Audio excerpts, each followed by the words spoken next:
Salut à tous et bienvenue pour cette nouvelle vidéo et aujourd'hui on se retrouve pour parler du Bayern Munich face au Real Madrid. Évidemment il y a beaucoup de choses à évoquer, beaucoup de choses à dire sur ce match-là. Un match qui est d'ailleurs très attendu pour ses phases allées de demi-finale de Ligue des Champions. Donc on va pas forcément traîner parce que vu qu'il y a beaucoup de choses à dire, on va essayer d'être synthétique. L'idée ne va pas être forcément de parler de la composition d'équipe parce qu'il y a beaucoup de choses à dire et ça je laisse ça aux vrais supporters, aux fans de ces deux équipes-là. Et puis il y a tellement d'émissions de sport aujourd'hui que voilà ça va faire débat jusqu'à demain soir. Donc nous on va surtout se focaliser sur forcément sur cette rencontre-là et puis surtout voir les enjeux qu'il y a pour ces deux équipes-là et même pour des individualités parce que pour certains joueurs il y a peut-être le ballon d'or à aller chercher, donc forcément on va en parler.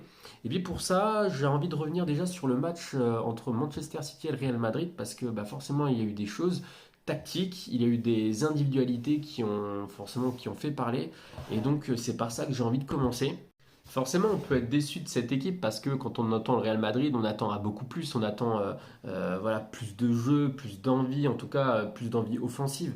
Maintenant, rappelez-vous quand même que l'année dernière, ils se prennent 4-0. Donc cette année, Ancelotti, il a compris la leçon et il n'a pas refait les mêmes erreurs tactiques. Et la preuve en est, c'est que c'est le Real qui est passé face à City. Et pourtant, c'est City qui méritait plus largement de se qualifier. Mais comme on dit souvent, un match, ça se joue pas, ça se gagne. Et là, encore une fois, le Real Madrid a prouvé que sur un tournoi comme la Ligue des Champions, en fait, il n'y a pas que le beau jeu qui prime, mais il y a aussi l'aspect tactique. Et là, clairement, c'est Ancelotti qui a gagné contre Pep Guardiola. Donc bravo à Ancelotti, bravo au Real Madrid. Et évidemment qu'on ne retrouvera pas cette phase tactique et la même chose face au Bayern Munich, c'est évident. Et d'ailleurs, le Bayern Munich, c'est une équipe qui joue quand même assez ouvert. C'est une équipe qui se projette facilement vers l'avant et qui va laisser des espaces. Donc face à un Real Madrid qui peut récupérer peut-être le ballon assez haut parce que tu as des joueurs comme Bellingham ou même Kroos avec l'expérience qui peut facilement, voilà, par ses qualités, aller vite vers l'avant, aller chercher peut-être Rodrigo ou même Vinicius, ça peut faire très mal. Donc, on espère évidemment voir un nouveau visage du Real Madrid et je suis persuadé que ce ne sera pas du tout le même match demain soir. Et pour revenir un petit peu sur cette équipe, je trouve qu'elle est fascinante parce que quand je vois un petit peu, en tout cas moi j'essaie de regarder un maximum de matchs de tous les championnats, en tout cas dans la saison. Et quand j'ai vu les matchs cette année du Real Madrid, honnêtement, ça ne me transcende pas. Moi, je ne prends pas forcément énormément de plaisir. Encore une fois, je ne suis pas supporter madrilène, donc mon avis est d'extérieur et forcément, voilà, je dis ce que je ressens. Et pour le coup, je ne trouve pas que c'est une équipe qui est transcendante, tu vois. Mais quand même, quand je vois cette faculté, cette force psychique, euh, peut-être même technique aussi, de certains joueurs à renverser un match à eux seuls, franchement, je tire mon chapeau, quoi. Et tu te dis que le Real Madrid, c'est pas le meilleur club du monde pour rien. C'est pas l'équipe la plus titrée pour rien, tu vois. Tu sais que à tout moment, sur un match, sur 90 minutes, parfois 120 minutes, tu sais qu'ils peuvent renverser le match.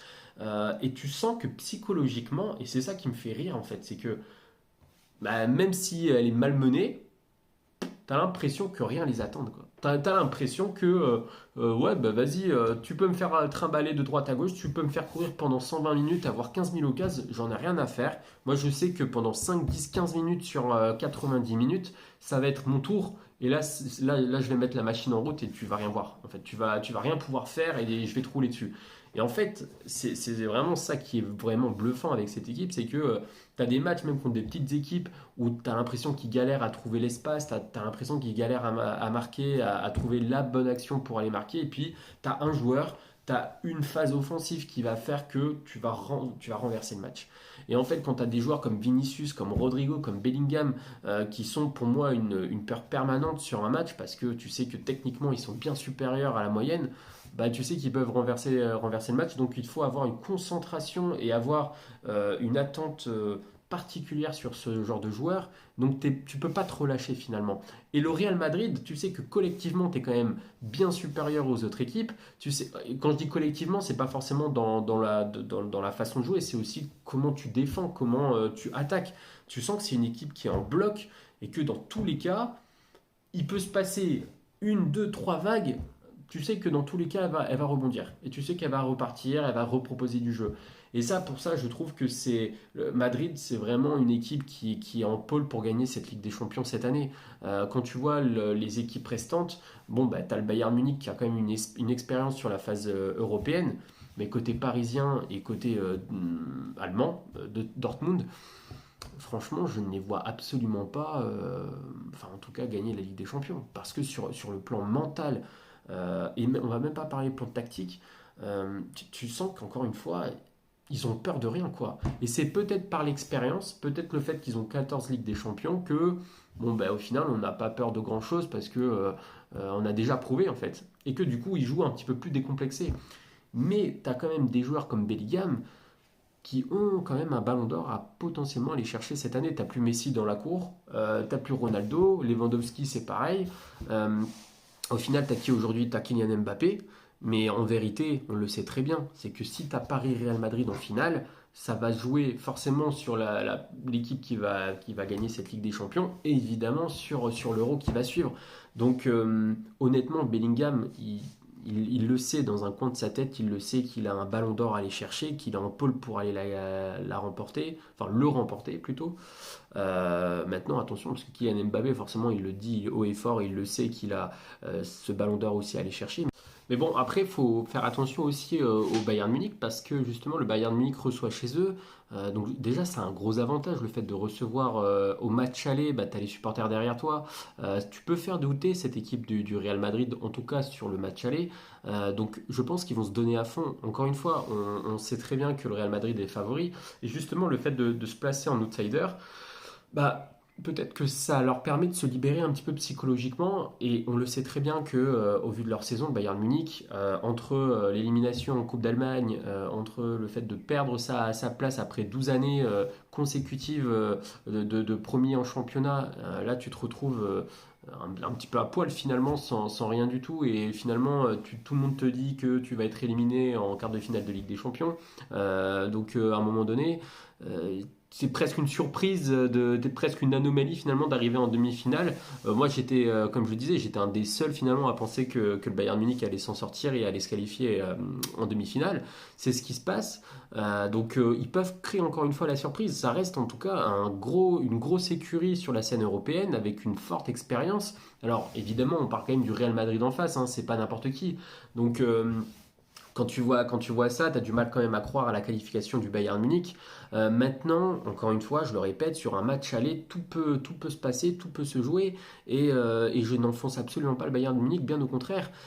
Pour moi, ce sera un match nul, voire même une victoire du Bayern Munich. Après, bon, bah, tout peut se passer, hein, je ne nie pas l'avenir. En tout cas, quand on voit et quand on entend d'ailleurs les supporters et même d'autres gens dire, bon, ben. Finalement, au Bayern Munich, pour sauver leur saison, il faut qu'ils aient été décrocher la Ligue des Champions. Mais moi, je suis pas vraiment d'accord. Et au contraire, je trouve que ils ont déjà sauvé leur saison à travers ce parcours en Ligue des Champions qui est un petit peu héroïque quand on voit qu'ils se tapent ce tableau noir. Bah, je pense qu'ils vont jouer un petit peu décomplexé et de se dire que tu as certains joueurs comme Kimmich qui vont partir cet été. C'est un peu les arguments d'ailleurs que j'avais donné sur le quart de finale face à Arsenal, hein, c'est qu'ils jouent décomplexé parce qu'ils n'ont plus rien à perdre. Thomas Tuchel, lui, bah, c'est pareil. Cet été, il va partir. Donc il n'y a plus de pression par rapport à ça. Et puis côté dirigeant du club, évidemment que gagner la Ligue des Champions, ça leur apporterait un aspect financier très important, mais justement, ils avaient à cœur de se qualifier en demi-finale par rapport à ça.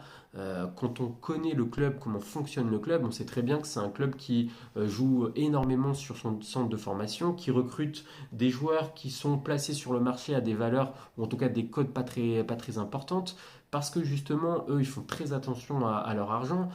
Parallèlement à ça, tu vois que Harry Kane est recruté pour 90, je crois, 90 ou 100 millions d'euros l'année dernière. C'est presque un record pour les Bavarois. Enfin, du coup, c'est presque démentiel de se dire que si tu ne te qualifies pas pour les demi-finales de Ligue des Champions, enfin, ça craint pour les saisons futures, quoi. D'autant plus que tu vas avoir un gros turnover, que ce soit bah, voilà, sur l'entraîneur, sur les joueurs, sur la restructuration du club. finalement, cette qualification, ou en tout cas sur ces demi-finales-là, c'est important financièrement. Maintenant, après ce qui peut se passer, ça on verra bien, mais tu rencontres en plus un Real Madrid qui vient de sortir Manchester City. Bon, si tu te fais éliminer, enfin en tout cas par le Real Madrid, c'est pas dramatique non plus. Tu vois, tu te fais éliminer par Dortmund.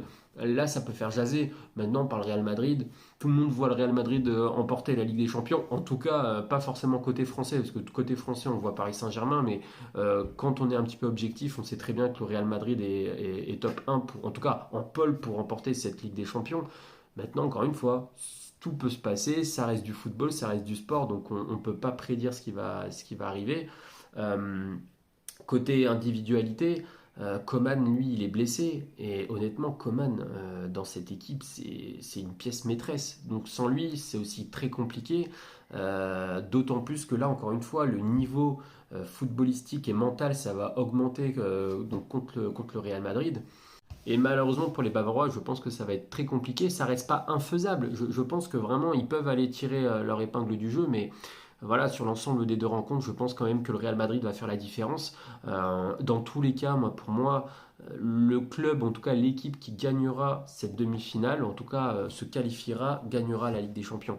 Euh, Ça peut être un petit peu tôt pour l'évoquer parce que forcément, entre-temps, tu peux avoir des blessés, tu peux avoir plein de choses qui peuvent se passer. Maintenant, quand tu vois l'autre partie du tableau, on peut me la jouer comme on veut, on peut me parler du Paris Saint-Germain comme on veut.